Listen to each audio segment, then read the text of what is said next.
출애굽기 15장부터 볼 차례인데요.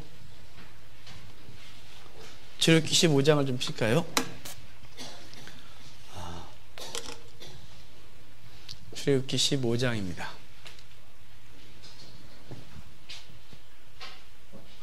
네. 출애굽기를 다시 한번 점검을 하면 출애굽기는 40장으로 되어 있다 그랬죠. 그리고 창세기에서 이어지는 성경이라고 그랬어요. 그래서 맨 첫 자가 그리고라는 바라는 히브리어로 시작한다고요. 그러니까 창세기 맨 마지막에 야곱이 죽고 요셉이 죽고, 그리고 요셉이 죽으면서 내 뼈를 가지고 나가라 라고 했어요. 그리고 이제 출애굽기 시작되면서 그리고 야곱과 함께 애굽에 온 사람이 70명이었고 요셉을 알지 못하는 새 왕이 일어나서 그 백성들을 박해하는 얘기로 시작되는 게 출애굽기죠. 출애굽기는 6장씩 끊어진다 그랬어요. 666, 46 이렇게 끊어지는데, 첫 번째 육이 출애굽의 배경이 되는 이야기와 모세의 소명, 두 번째 육이 열재앙이었어요. 우리 지난주에 했죠. 세 번째 육이 이제 애굽을 출발해서 시내산까지 도착하는 얘기예요. 네 번째 육이 시내산에 올라가서 율법을 받는 장면이죠. 그리고 피 언약하는 것까지 있어요. 그 다음에 다섯 번째 육인가요? 그렇죠. 다섯 번째 육은 성막 구조에 대해서 이야기해 주세요. 성막 건축하라고. 그리고 네 장은 십계명 돌판 받고 내려와서 우상 이렇게 때려 부시고, 그리고 하나님과 만나고 그걸 돌판 다시 받아온. 그래서 31장부터 34장까지였고, 그리고 35장부터 맨 마지막 장까지가 성막을 건축하고 봉헌하는 곳으로 끝나는 게 출애굽기예요. 그러니까 우리 지난주까지 출애굽의 배경, 소명, 열재앙까지 했어요. 그리고 홍해 앞에까지 선 얘기를 우리가 했는데, 이제 홍해 건너는 얘기까지 한 것 같네요. 그죠? 홍해 건넜어요. 지난주에 건너고 이제 노래 부르는 얘기를 안 했네요. 오늘 15장부터죠. 자, 홍해 건널 때 이스라엘 백성들은 마른 땅처럼 건넜고, 그 이스라엘 백성들이 다 건너고 난 이후에 이집트의 모든 군사들은 수장이 되어져요. 그 사건 때문에 이집트는 패권을 잃었다 그랬죠. 단 한 번도 그 지역에서 그 패권을 장악한 적이 없어요.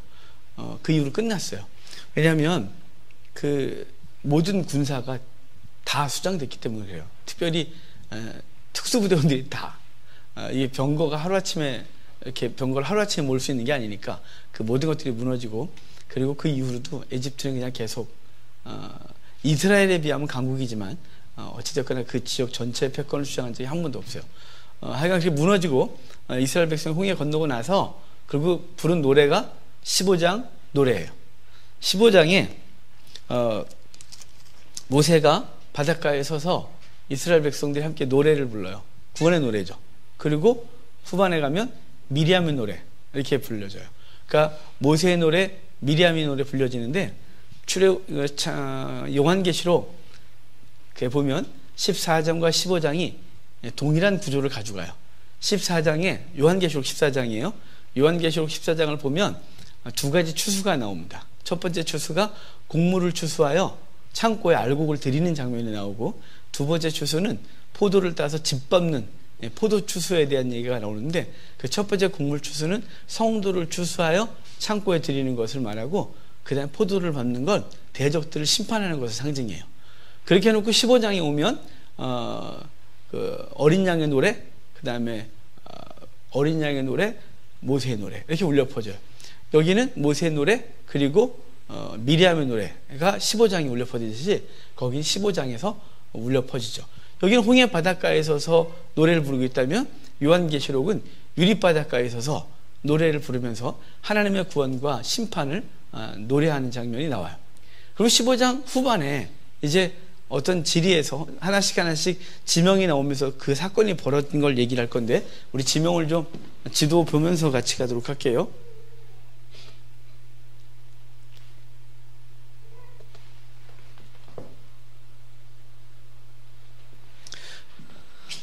자, 저기 보면 여기 이제 출애굽해서 홍해를 건넜어요. 홍해를 건너고 그 다음에 남은 장소가 마라라는 장소예요. 이 마라라는 장소인데,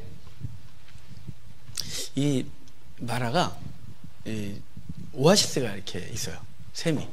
근데 이렇게 생겼거든요. 지금 가면 저 웅덩이가 몇 개 있어요. 몇 개 지금 웅덩이가 있는데, 저희 지금 가면, 요즘은 못 들어가거든요. 못 들어간 지 꽤 됐어요. 그래도 들어가시는 분이 계세요. 용기가 대단하세요. 사고 나면 큰일 나는데. 하여간, 요즘 한동안 저도 못 들어갔는데, 거기 가면, 이렇게 쭉 저 주변에 까만 천막을 쳐놓고, 여자와 아이들이 $1를, 물건, 기념품 $1를 팔고, 꼬마애들은 막 버스가 있으면 막 와요. 막 와서, 막 붙어요. 사탕, $1 달라고. 뭘 주면 끝까지 쫓아다녀서, 진짜 아주 힘든 지역의 저 장소예요. 되게 마음이 안 됐어요. 성경이 기록됐던 사건이 있었던 장소에 지금은 가면 $1만 찾는 곳이 됐죠. 그런데 저기 이제 이렇게 웅덩이가 이렇게 있어요. 근데 이스라엘 백성이 도착했을 때 목이 마르기 시작했습니다. 근데 물이 웅덩이가 있으니까 물을 딱 마셨는데 물이 써서 먹을 수가 없는 거예요. 이스라엘 백성들이 원망합니다.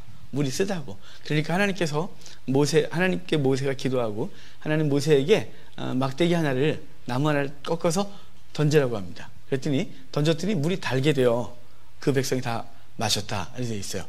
자, 첫 번째 기적 사건이죠. 시내산 출애굽을 해서 홍해 건너고 시나이 반도에 들어오자마자 첫 번째 벌어진 사건이 마라의 쓴물 사건이에요. 이 마라의 쓴물 사건에서 초점은 이 나무가 뭐냐, 뭐 어떤 성분이 있느냐, 뭐 저물 갖고 어떻게 200만이 다 먹냐. 웅덩이가 여러 개 있어요. 지금 가면 사람들이 하도 뭘 던져놔갖고 썩었어요. 다들 모세 한번 대보고 싶어서 그쪽으로 던져갖고 물에 쌓이고 던지고 그쪽 사람들 그래도 파내고 또 이렇게 물을 고아 놓으면 또 하루에 수백 명씩 오는 관광객들이 사진을 이렇게 찍으면서 아이고 엉망이에요. 그러니까 그런데 이 나무가 뭐냐가 중요한 게 아니에요. 그리고 어떻게 그럴 수 있느냐 뭐 이런 얘기를 하고 싶은 게 아니에요. 지금 여기서 하고 싶은 얘기 뭐냐면요, 이 사건이 홍해를 건너자마자 첫 번째 사건이라는 사건이에요. 사실이에요. 첫 번째 사건이 왜 중요하냐면, 자, 지금 이 막대기가 상징하는 바가 있는데, 이건 바로 하나님께서 맨 처음부터 모세를 만나서 너에게 네 손에 뭐가 있느냐? 지팡이가 있나이다. 지팡이를 계속 던져라, 잡아라, 지팡이 갖고 계속 가고, 지팡이 갖고 홍해를 가르고 등등 했단 말이에요. 바로 이 막대기는 지팡이를 상징하는 거예요. 그러니까 모세의 지팡이죠. 모세가 지팡이를 갖고 이스라엘 백성들한테 가기 전까지는 그들의 삶은 마라, 쓰다, 고통이라는 뜻이에요. 마라가 쓰다 또는 고통이라는 뜻인데 그들은 고통이었어요. 그런데 모세의 지팡이의 인도함을 받아 홍해를 건너고 나서 그들은 삶이 기쁨이 넘치는 거죠. 유리바닷가에 서서, 아니 홍해 바닷가에 서서 노래를 부른 그들. 그 전에는 고통의 노래를 불렀다면 이제는 기쁨의 노래를 부르게 되는 거예요. 우리가 예수 그리스도의 지팡이를 따라 나왔어요.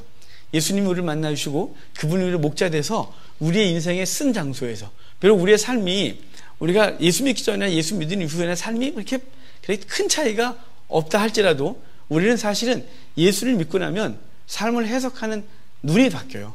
해석이 바뀌어요. 동일한 고난인데 믿기 전까지는 그게 고난이었어요.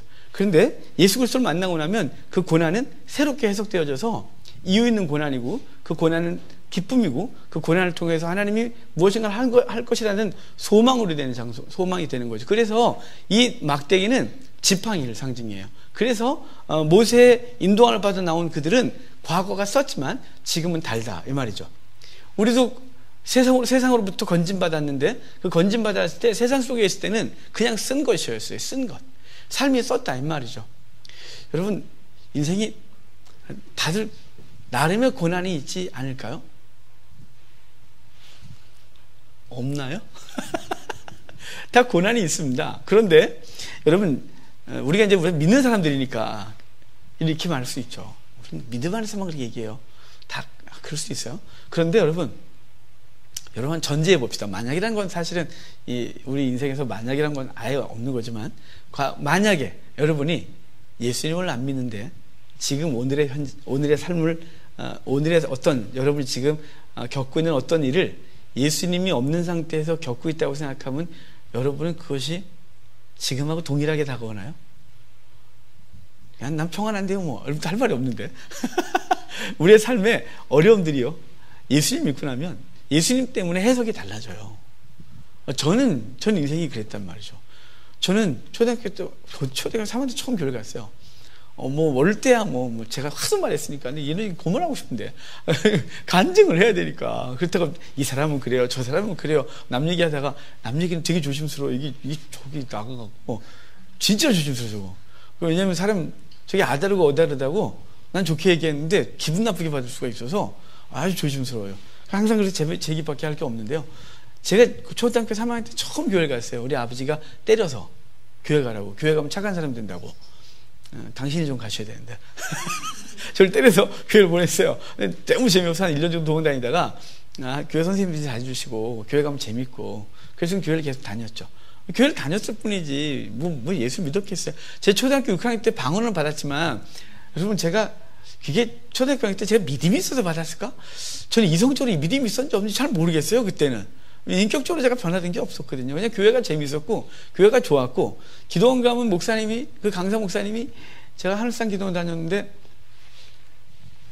산에 가서 나무 뿌리 하나 뽑으라 그래서 그때 또 다 학생회하고 유초등 9학년들 따라가면 그냥 산에 가서 목사님 시킨 대로 그 기도하는 숲에 가서 나무 하나 붙들고 막 흔들어댔어요. 기도는 둘째치고 뽑아야 되니까 우리끼리 막 경쟁적으로 옆에 형이 방언 받으면 나도 받아야 되고 옆에 형이 막 찬송하다 발톱바닥 뛰면 샘나서 자도 발톱바닥 뛰고 뭐 그랬지. 뭐 제가 그래서 초등학교 6학년 때 방언 받은 게 내가 지금 믿어서 받았을까? 안 믿어서 저도 몰라요. 그냥 교회를 갔고 6학년 때 방언도 받고 6학년 때 목사가 되겠다고 서원도 했었어요. 그러다가 중학교 지나면서 약간 방황을 하고 고등학교 2학년 때 3학년 초에 아주 많이 방황을 했죠. 회의도 느껴지고 내가 하나님 계시냐 안 계신지 모르고 고3 때 하나님 만나고 나서 인생이요 얼마나 바뀌었냐면 저는 고3 때 하나님 만나기 전에 제 삶은 지옥이었어요. 지옥이니까 방황했죠. 지옥이니까 방황하는 거예요. 뭐 집에 들어가야 뭐 엉망이었어요. 근데 고3 때 주님께 저 살아계시면 저 좀 만나주세요 라고 하고 주님 만나고 나서 제 삶은 똑같았거든요. 바뀐 게 하나도 없었어요. 하나님 만나기 전날이나 하나님 만난 이후나 우리 가정과 제 삶의 형편은 바뀐 게 단 하나도 없습니다. 하나도 없는데 여러분 그 놀라운 기쁨이 충만해 다녔어요. 군대 갔다 와서 군대 갈 때 하나님 안 계신 것 같았어요. 신학을 하고 일하는 때 그렇게 열심히 했거든요. 정말 안양 갈멜산에 저녁에 가서 밤새도록 기도하고 내려와서 첫 차 타고 들어오고 그리고 정말 열심히 했어요. 근데 하나님은 저에게 학교 생활 할 수 있도록 재물을 안 주시는 거예요. 하반신 마비 오고 그리고 뭐 어쩌다가 그냥 좀 적응하니까 서울살이에 적응하니까 알바도 좀 하고 그리고 2학년 때 자취하면서 또 정말 열심히 공장도 다니고 별짓 다 했어요. 그러면서 이제 그 2학년 1학기 후반부터는 과외를 했어요. 그 아이를 붙들고 과외 시켜서 그 애가 성적이 오르니까 돈을 많이 주시더라고요. 과외는 공부 잘하는 애 하는 게 아니에요. 그냥 점수가 안 올라요. 공부 못하는 애. 그 친구는 저 바닥에서 1, 2등 하던 친구였거든요. 부모님이 저한테 부탁을 했고 나 때릴 거예요. 때리라 그래서 막 때리면서 가르쳐서 걔가 한 달 만에 중간 올라가고 맞으면 돼요 사람은. 부모가 얼마나 저한테 많이 줬겠어요. 애가 막 고등학교 못 가 내가 중3이었는데 고등학교 못 갈 것 같은 애가 막 성적이 팍팍 올라갔고 난리가 나니까 많이 줬어요. 근데 많이 줬는데 제가 오갈 데 없는 학생 하나를 제가 데리고 살면서 그 녀석이 저한테 형 뭐 먹자 그러면 저는 안 먹고 막 해갖고 월세도 내야 되고 등록금도 준비해야 되는데 형 뭐 먹자 하니까 또 이게 또 그런데 안 먹을 수 없잖아요. 또 먹는 거 좋아하는 제가 먹다가 등록금 마련 못해서 군대 끌려갔어요. 군대 끌려갔는데 제 키로 못 가는 저는 원래 육방이거든요. 우리 때는 교련이 있었어요. 그래서 1학년 때 2학년 때 방학 때 훈련을 들어갔다 놓으면 한 달 반 그래서 2번 하면 3개월을 혜택을 받았어요. 그런데 애들 훈련 들어갈 때 가라 난 육방이다 그러고 안 갔어요.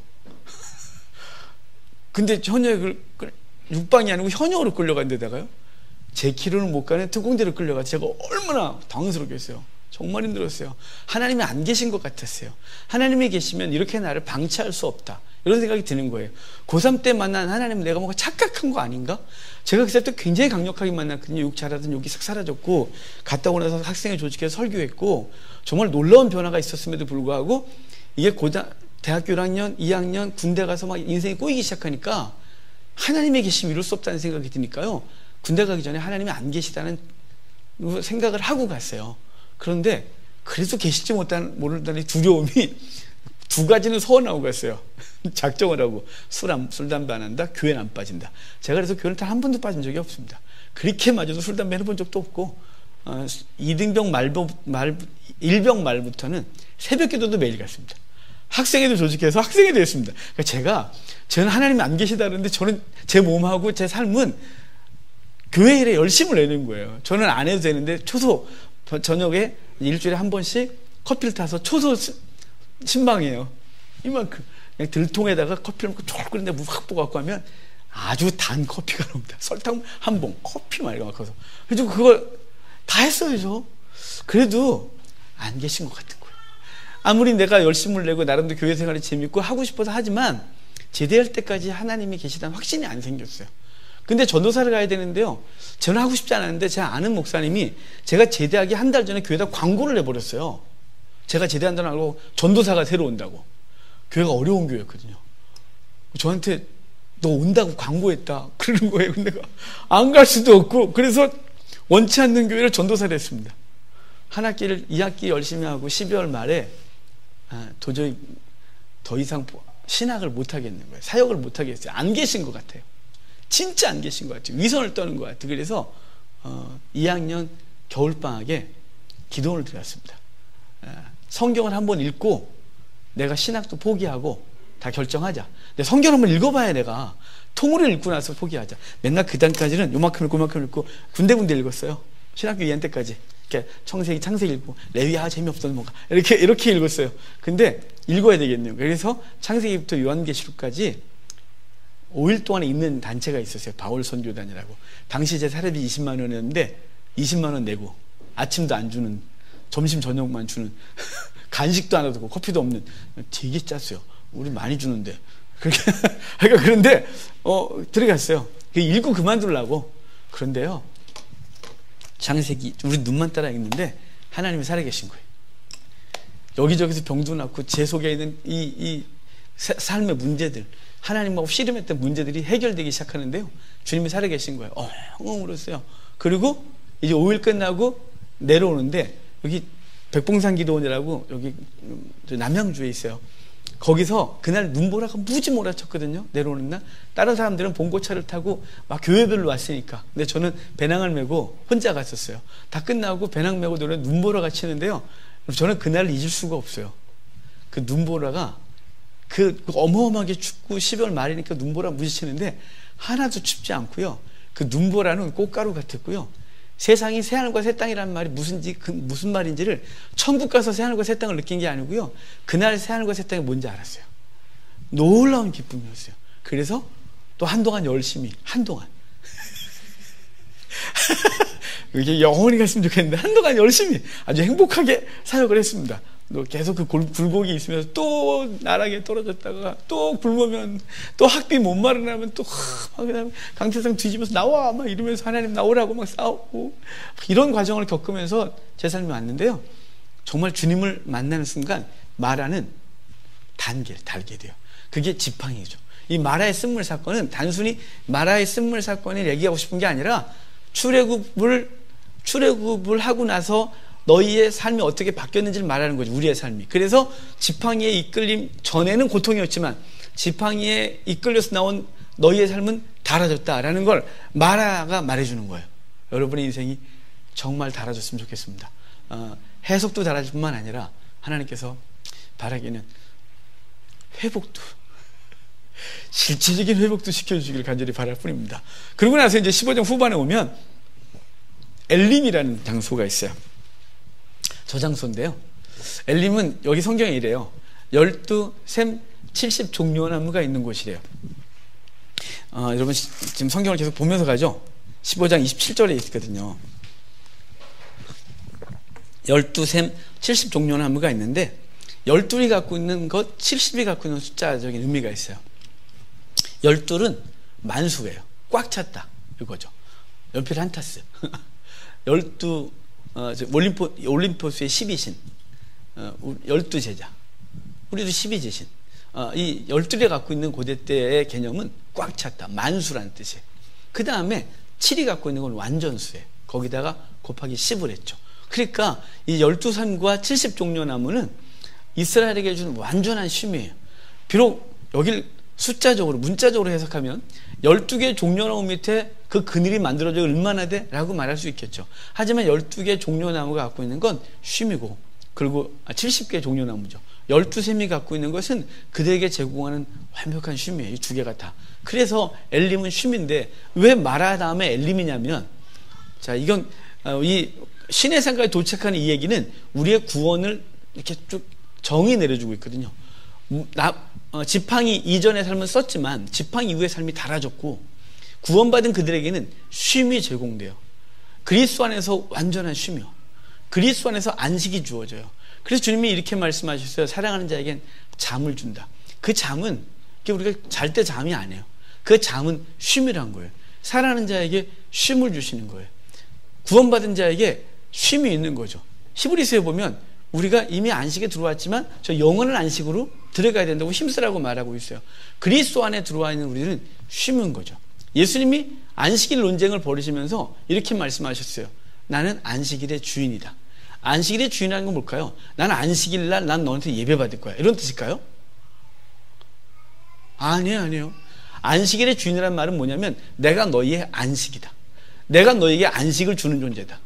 이스라엘 사람들은 자신들이 안식을, 율법을 지키면서 그 율법이 안식이 원하는 정신을 익히지 못했어요. 그 율법을 지키느라고 안식은 뒷전이었어요.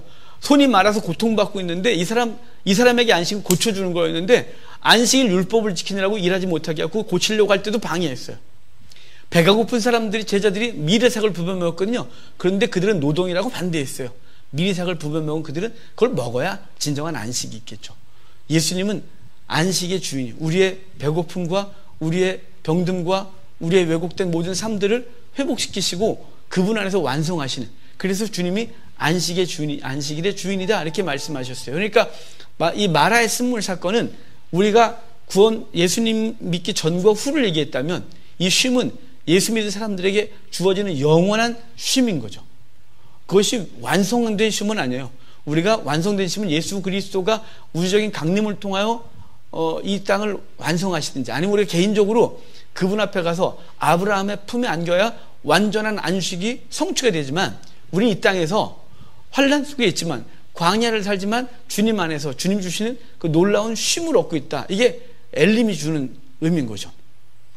자, 그 다음에 엘림 사건 다음에 16장인데 16장은 만나 사건인 거예요. 신광야에 도착했을 때 이 만나 음식이 떨어져요. 애굽에서 갖고 나왔던 그 가루가 다 떨어지고 이제는 먹을 게 없는 상태에서 원망을 하니까 또 모세가 너희가 하나님을 시험한다. 그리고 하나님께서 그들에게 무엇을 주냐면 만나를 주세요. 이 만나의 뜻이 이게 뭐냐? 이런 뜻이에요. 본 적이 없는 게 하늘에서 막 쏟아지니까 그렇지 않겠어요? 이게 뭐야? 이게 뭐야? 그랬더니 이게 뭐야가 됐어요. 이게 뭐야? 이게 뭐야? 이게 뭐야? 뭐야? 그래서 만나 이렇게 되거든요. 만나가 이게 뭐다냐? 뭐 이런 뜻이에요. 그러니까 그 만나를 주셨는데 그것을 갖고서 그들이 하루치 양식을 삼게 했어요. 매일 먹을 것만 거두라 그랬어요. 이틀치 거두지 말라고. 그런데 사람들은 나가서 이틀치를 거뒀어요. 욕심 때문에. 그랬더니 다음날 벌레가 생기고 썩었어요. 이제 매일 하루씩만 거둬야 되는 거예요. 또 안식일 전날은 이틀치를 거두래요. 안식일날 아무것도 내리지 않을 거라고. 그래서 이틀치 거둬야 되는데 또 내일 내리겠지 뭐, 그러고 나갔다가 아무것도 못 거둔 사람들이 있는 거예요. 왜 안식일날 전날은 이틀치를 준다 그랬을까요? 율법 때문에요? 아니요, 안식일이 주는 의미가 있잖아요. 쉼. 그거 구하는 것까지도 하지 마. 내가 너한테 쉼을 줄게 라는 것이었지, 이날 일하면 안 된다 라는 것으로 율법은 그렇게 해석했고, 지금도 종종 이 기독교 근본주의적인 사람들은 주일날 아무것도 하면 안 되는 거죠. 주일날 돈도 쓰면 안 되고, 주일날 일도 하면 안 되고, 주일날 심지어 공부도 하면 안 되고, 주일날 아무것도 하면 안 되는 거예요. 여러분, 그게 쉽니까요? 아니죠. 여러분, 지금 당장 뭔가 막 문제가 벌어지는데 쉬어야 되니까 안 하는 거예요. 지금 우리 저기 불이 붙었는데 안식일이야, 쉬어야 돼. 소화기를 꺼야죠. 이 극단적으로 가면 그렇게까지 가는 거죠. 기껏 율법을 지키기 위하여 진정한 안식을 놓치는 경우가 있는 거예요. 이 안식일날 전날은 아무것도 이틀치 거두라는 건 그분이 그날을 아무것도 안 주려는 게 목적이 아니라 쉬라고 그렇게 한 것이. 안식일을 쉰다. 이걸 계속해서 그 쉼은 주님 안에서 완성되는 것이죠. 참고로 안식일의 성취는 주일이 아니에요. 안식일의 성취는 주일이 아니에요. 그래서 주일날을 안식일처럼 지키려고 하면 또 다른 율법을 갖고 있는 거예요.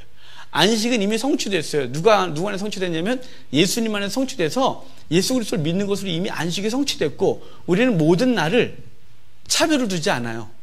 주일은 거룩하고 월요일은 덜 거룩하고 금요일은 불금이니까 제일 거룩하지 않고 뭐 이런 거 아니고 모든 날은 공일해요. 모든 음식은 동일해요. 어떤 건 거룩한 음식이고 어떤 건 속된 음식이다가 없어요. 그러니까 또 이렇게 말하지 마세요. 그럼 술 괜찮은가? 아니 그거 먹으면 망가지니까 먹지 마세요. 그건 그런 차원이 아니에요. 그거는. 여러분 그래서 자꾸 우리 욕심을 추구하려고 그러는데, 여러분 우리가 이성을 잃고 우리가 통제되지 않는 삶은 죄예요. 우리가 비록 술, 담배 안 해도 우리가 무엇인가 자꾸 어떤 죄에 중독된 것을 끌려가면 그것 이미 술보다 더 악한 것이죠. 그러니까 술이 말하고 싶은 건 뭐냐면 술 자체가 부정하다가 아니에요. 술 자체가 죄는 아니에요. 그래서 예수님께서 바울이 디모데에게 워낙 이게 걱정거리에 많은 사람에서 예민한 사람이라서 목회하다가 속병이 나니까 그래도 술 안 먹으리라 막 디모데 그러니까 아니 조금씩 먹어. 약이다 약. 그래서 약으로 먹으라 그랬어요. 그러니까 이게 이 술이라는 건 또 술로 갔을까?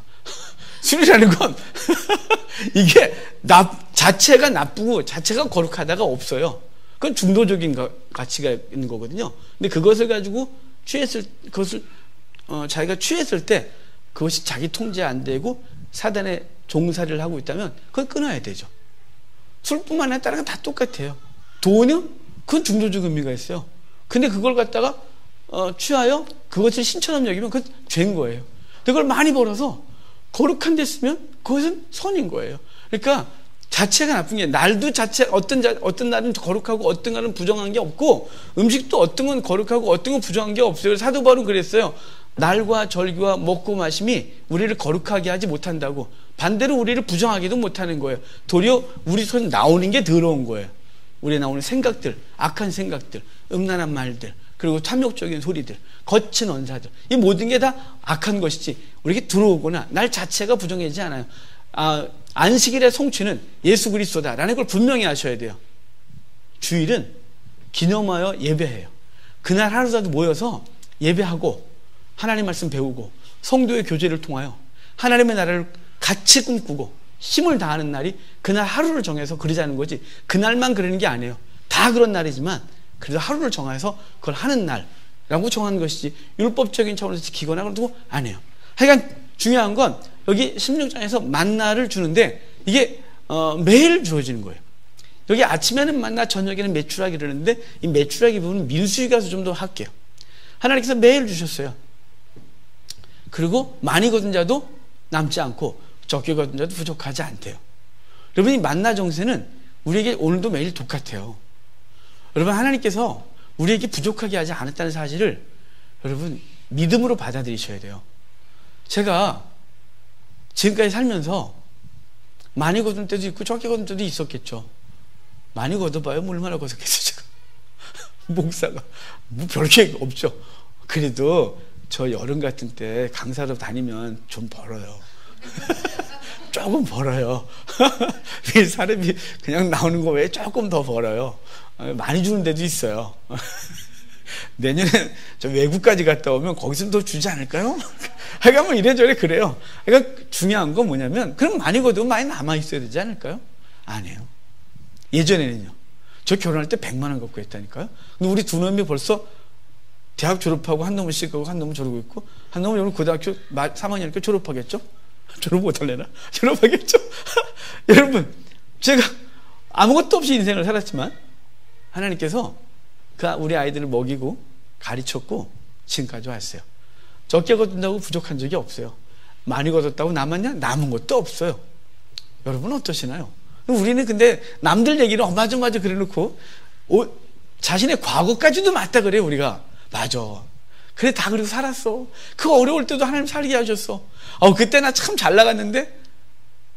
근데 남은 게 없어? 막 이랬는데. 근데 과거까지 믿는데 오늘이 안 믿어지는 게 문제예요.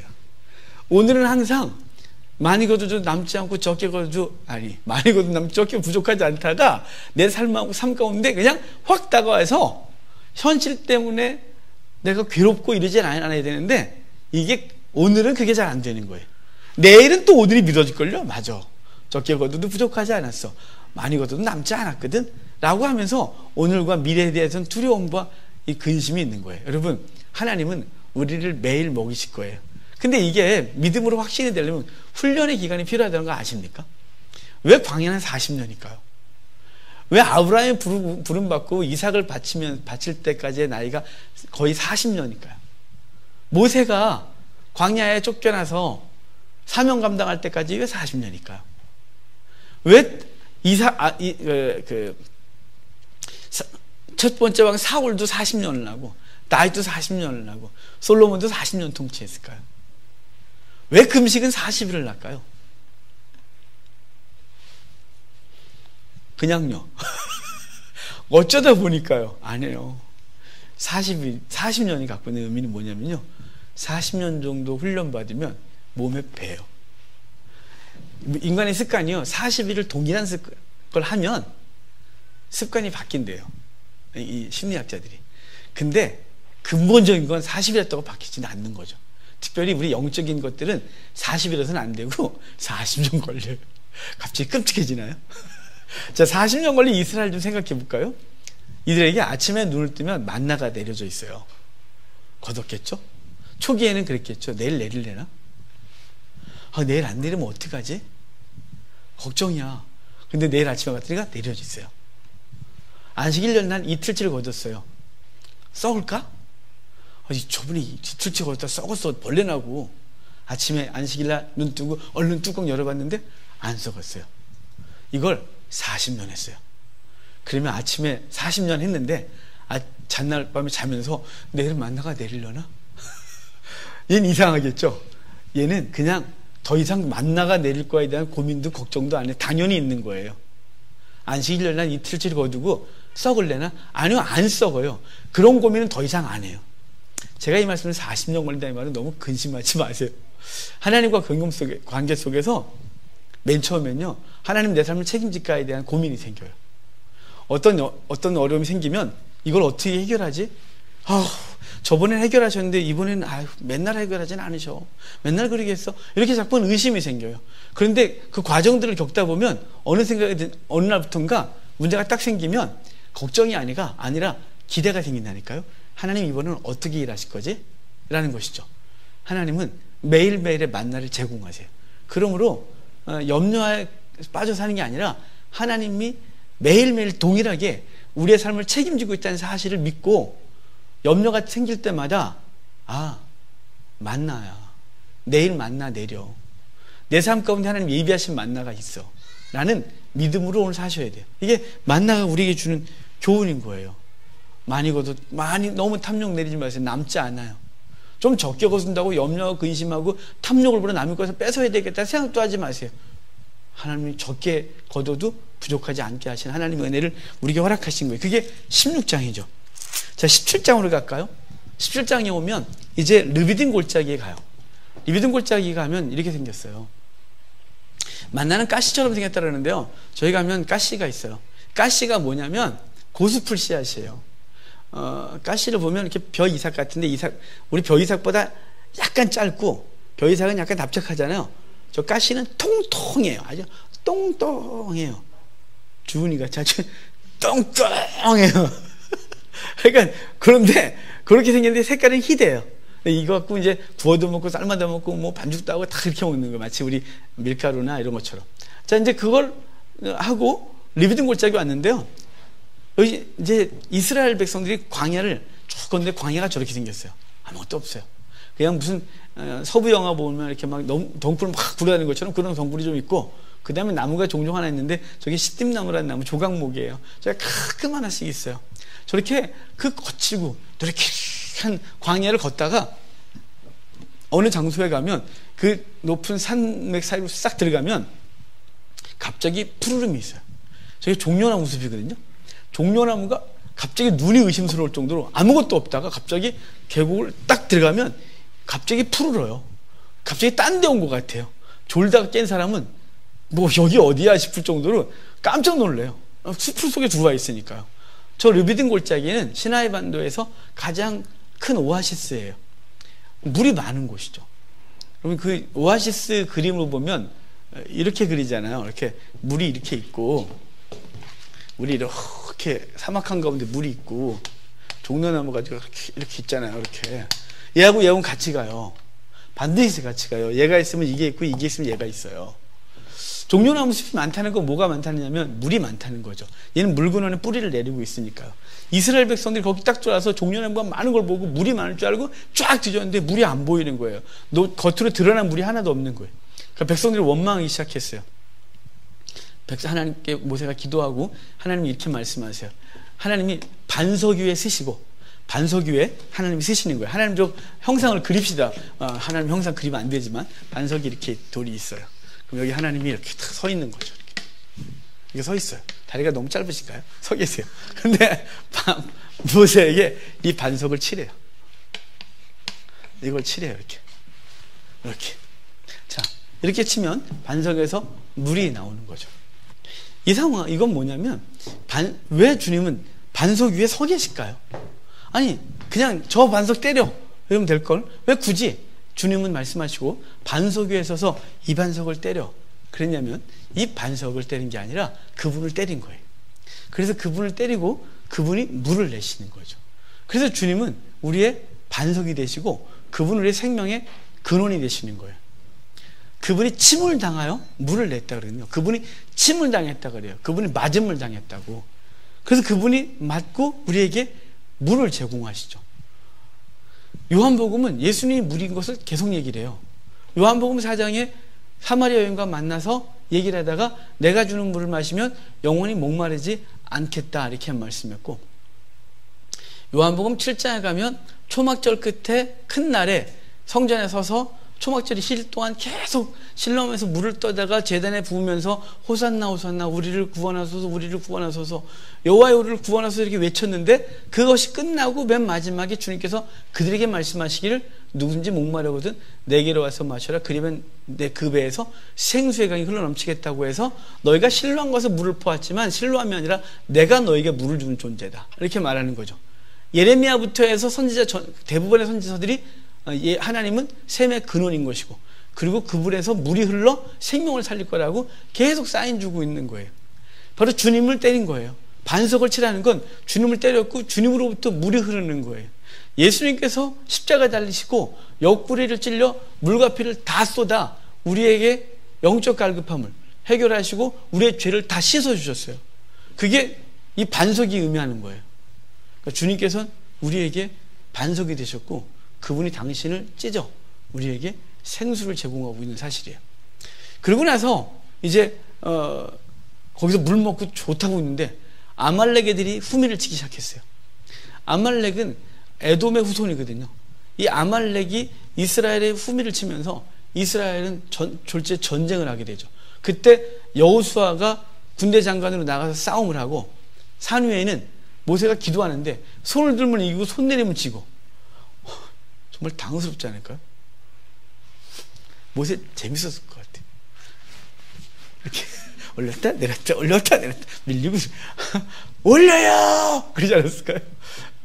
그래서 모세를 안 치고 돌을 더더더 떨어 내려오면 막 밀리고 올리면 그러니까 아론과 훌이 가서 모세를 돌 의자에 앉히고 아론과 훌이 팔을 잡고 버텨줌으로 이제 그 전쟁에서 이기게 되는데요. 그러니까 하나님께서 그 모세의 기도를 통하여 이기게 하는 거죠. 그리고 그 밑에서 아말렉을 이기고 난 다음에 후에 아말렉을 영원히 진멸하래요.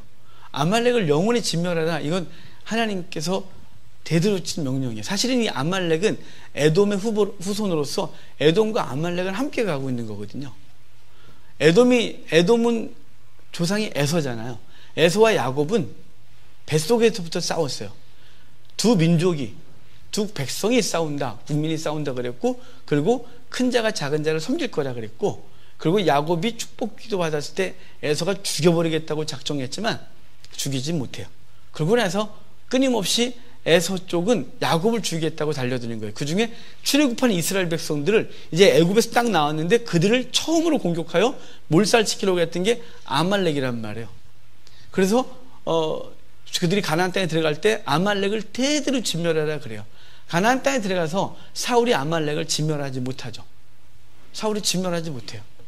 다윗이 진멸할 뻔했지만 그냥 일부 죽이고 끝났어요. 그런 그들은 아말렉의 후손이었던 하만, 아각의 후손이 그러는데 아말렉의 왕명이 아각이에요. 그러니까 하만은 왕족인 거예요. 아말렉의 왕족. 그가 이스라엘 백성을 다 몰살시키려고 했었어요. 후에 헤롯이, 에돔족 속했던 헤롯은 예수 그리스도를 죽이려고 했으나 죽이지 못하고 헤롯 가문은 몰락을 하게 됩니다. 나중에 시간이 지난 이후에. 그러니까 하나님은 반드시 이기세요. 근데 그 대적이 누구냐면 에돔과 아말렉이었던 것이죠. 지금도 사단은 아말렉과 에돔으로서 성도를 대항하고 성도가 하나님 나라를 세우는 걸 방해하는데요. 여러분, 아말렉과 끊임없이 여러분이 싸우셔야 돼요. 그 아말렉은 우리 속에 있을 수도 있어요. 그 사단이 우리 속에 있다는 게 아니라 우리의 죄성과 우리의 거룩한 것을 방해하는 우리의 육적인 욕구들이 끊임없이 우리 속에서 하나님 나라를 세우려고 방해하는데 그것들을 이기시고 환경이 아말렉으로서 작용하여 우리를 몰살시키려고 하지만 여러분 기도로서 이기는 것입니다. 그리고 승리하고 결국은 그들을 진멸하고 우리의 삶, 우리 심령 안에서 우리의 가정에서 우리의 삶의 영역에서 하나님의 나라를 세워가야 하는 것이죠. 그 아말렉과 대대로 싸워야 하시는 거예요. 그러고 나서 18장에 이제 시내산에 도착합니다. 시내산에 도착했을 때 그때 모세의 장인이 그의 두 아들을 데리고 오게 됩니다. 그러고 나서 모세를 보니까 모세가 지혜롭지 못하게 하는 거예요. 뭘 지혜롭지 못하게 하냐면 아침부터 저녁 때까지 재판하는 거예요. 남자만 60만이라고 그랬잖아요. 여자와 아이까지 200만이에요. 이 사람들이 문제를 일으키면 다 모세한테 와서 해결하라고 하는 거예요. 막 줄 서고 막 번호표 받고 심지어는 막 며칠 뒤에 오세요. 뭐 이런 것도 있지 않았겠어요? 그러니까 이도로가 아니다 라고 말하고 지혜로운 사람, 여기 누구를 뽑으라냐면 그 사람 한번 봅시다. 그 자격 18장 21절이에요.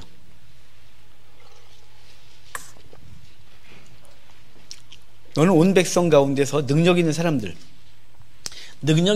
뽑으래요. 근데 그 능력이 뭐냐면 능력은 돈 많고 힘세고 권력 좋고 아니고요. 하나님을 두려워하며 진실하며 불의한 이익을 미워하는 자가 능력 있는 자예요. 하나님이 능력이 있다고 말하는 사람은 세상에서 권력이 있고 돈 많고 유명한 사람이 아니라 하나님을 두려워하고 진실하며 불의한 이익을 미워하는 자예요. 그게 능력 있는 자예요. 하나님이 쓰시는 사람인 거죠. 그러므로 저와 여러분들이 하나님을 두려워하고 그리고 불의를 미워하고 진실하고 불의한 이익을 미워하는 자들이 되어야 하는 것이죠. 그들을 뽑아서 1000부장, 100부장, 50부장, 10부장 세워 일의 경중을 따라 맡기고 정말 중요한 문제는 당신이 해라. 그래서 이드로가 그 문제를 이렇게 지혜롭게 해서 처음으로 조직이 생기는 게 18장이에요. 여러분, 근데 여기 이드로 나오잖아요. 모세의 장인의 이름이 어디는 르우엘, 어디는 이드로 이렇게 돼 있죠. 호밥은 처남이에요. 처남. 호밥은 장인의 이름이 아니에요. 호밥은 처남이고 이드로와 또 르우엘 나오는데 우리 지금 18장 2절에 이드로가 나오고 돼 있어요. 근데 다른 곳에는 르우엘이라는 이름도 나오거든요. 이게 이름이 두 개가 아니라 그 사람의 이름은 르우엘이에요. 본명은 르우엘이고 이드로는 미디안 부족의 지도자를 칭하는 호칭이 이드로예요. 아말렉 왕을 아각이라고 하고 이집트 왕을 바로라고 하고 블레셋 왕을 아비멜렉이라고 하듯이 이 미디안에 여러 부족들이 있고 그 부족들의 장이 왕겸 그리고 제사장을 겸했는데 그들을 호칭하는 용어가 이드로인 거예요. 그러니까 목사 황규가 그랬다면 이드로 르우엘 이렇게 말하는 거죠. 그러니까 모세의 장인의 이름은 르우엘이고요. 그의 사회적 호칭은 이드로가 되는 거예요. 그가 와서 조직을 정비해주고 모세에게 그걸 알려주고 이제 돌아가게 되어지는 게 18장까지예요. 19장부터는 율법을 봐도 시내산에 올라가서 하는 것인데요. 이 부분은 또 할 얘기가 많으니까 여기까지 한 단락을 짓겠습니다. 오늘 출애굽해서 애굽에서 나와서 홍해를 건너고 하나님을 노래하고 찬송하고 그리고 마라, 엘림, 그리고 만나, 르비딤 여기 세 군데 왔어요. 네 군, 그러니까 우리가 사건으로 하면 마라, 엘림, 만나, 그 다음에 르비딤 골짜기에서 물과 아말렉 사건이 있었어요. 이건 저 얘기 안 했네요. 르비딤 골짜기에서 전투는 뭐냐면 구원받았으면 끝나는 게 아니에요. 이제부터는 광야의 삶이 시작되어져요. 그게 우리가 예수 믿고 구원받았으니까 끝나는 게 아니라 우리는 광야를 끊임없이 다녀요. 그리고 결국은 요단강 건너 들어가서 영원한 안식에 들어가기 전까지 우리는 광야 속에서 훈련받고 보호받고 싸워야 되는 거죠. 구원받았으나 쉼도 주어졌으나 매일매일 만나가 주어짐으로 하나님의 필요를 우리에게 채우시지만 우린 그럼에도 불구하고 오늘을 영적 전투를 하고 싸우는 거죠. 아말렉과 대항하고 광야에서 싸워야 되는 존재. 결국은 이제 40년 훈련이 끝나고 나면 요단강 건너 영원한 나라로 들어갈 것인데요. 주님께서 우리를 부르시는 그날까지 우리는 광야에서 전투하며 살 것입니다. 여러분 승리하고 그 승리의 고백으로 매일매일 서로를 격려했으면 좋겠습니다. 누군가가 지쳐있을 때 함께 있다고 손을 좀 잡아주시고 너무 지칠 때 그가 뭐가 필요로 하면 그 필요에 대해서 내가 다 채울 수는 없지만 내 것을 좀 나눠서 함께 가는 우리가 돼서 우리 다 함께 요단강을 건너가는 귀한 은혜가 있길 주님 축복합니다.